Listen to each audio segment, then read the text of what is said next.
राह के सर से जैसे ही माँ का साया उठा, उसकी जिंदगी जैसे धूप में खड़े किसी मुसाफिर की तरह जलने लगी। माँ तो सायादार दरख्त होती है, जिसके नीचे बैठकर इंसान दुनिया की हर थकन भूल जाता है। मगर जब वो दरख्त ही कट जाए, तो फिर ना सुकून रहता है और ना साया। राह का बाप तो पहले ही दो हिस्सों में बँट चुका है।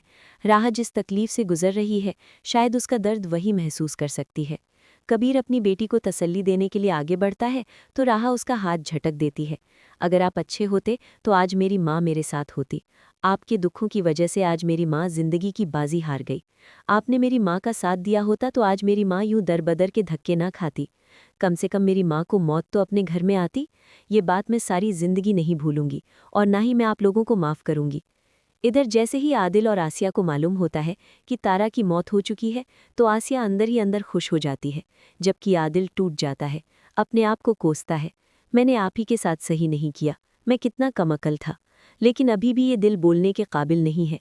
वो अंदर ही अंदर अपने आप से बातें करता है, गिले करता है, शिकवे करता है। उस सब का जिम्मेदार मैं हूँ। आज राह अपनी माँ के साय से भी महरूम हो गई, सिर्फ और सिर्फ हमारी गलतियों और बेहिसी की वजह से। आसिया और बतूल आदिल को लेकर जब तारा के आखिरी दीदार के लिए जाती हैं, तो राह उन्हें देखकर बहुत ज्यादा आग बगूला हो जाती है। हमारी बर्बादी का तमाशा देखने के लिए आए हैं। आप ही की दी हुई तकलीफों की वजह से आज मेरी माँ ये दुनिया छोड़ गई। इतनी मुश्किल से मुझे मेरी माँ का साया नसीब हुआ था, लेकिन आप लोगों से बर्दाश्त नहीं हुआ।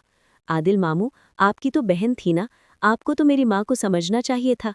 लेकिन नहीं, आप भी मानी की बातों में आकर हमसे नाता तोड़ बैठे। अब क्या लेने आए हैं? अब तो कुछ भी नहीं बचा। मेरी माँ आपकी रात तक ये दुनिया छोड़ गई। मैंने तो अपना सब कुछ आप लोगों को समझा था, लेकिन आप लोगों ने मेरे साथ क्या किया? मुझे जलील और रुस्वा करके निकाल दिया। आसिया कहती है, तुम कितनी बेशर्म हो। अपनी माँ की मौत की जिम्मेदार तुम हो और कसूरवार हमें ठहरा रही हो। इरमान कहता है, आसिया बेगम, जरा संभल कर। बहुत जल्द दूध का दूध और पानी का पानी हो जाएगा।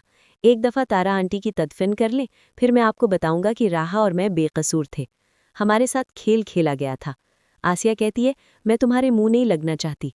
आदिल बहुत परेशान होता है, अंदर ही अंदर अपनी बहन से बातें करता है।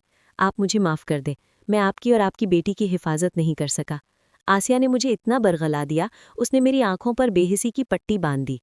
मुझे कुछ भी नजर नहीं आया। काश कि मैं अंधा हो जाता। लेकिन अब पछताने का कोई भी फायदा नहीं, जब चिड़िया चुग गई खेत। जैसे ही इरमान को मौका मिलता है, तो वो आसिया के पास पहुंच जाता है। आप इतनी घटिया हो सकती हैं, ये तो मैंने कभी सोचा भी नहीं था।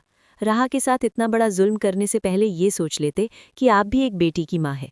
आसिया कहती है, बकवास बंद करो। राह के चमचे, तुम होते कौन हो मेरी बेटी का नाम अपनी जुबान पर लेने वाले? इरमान कहता है, जो लोग दूसरों को डसते हैं ना, एक ना एक दिन खुद भी किसी बड़ी मुसीबत का शिकार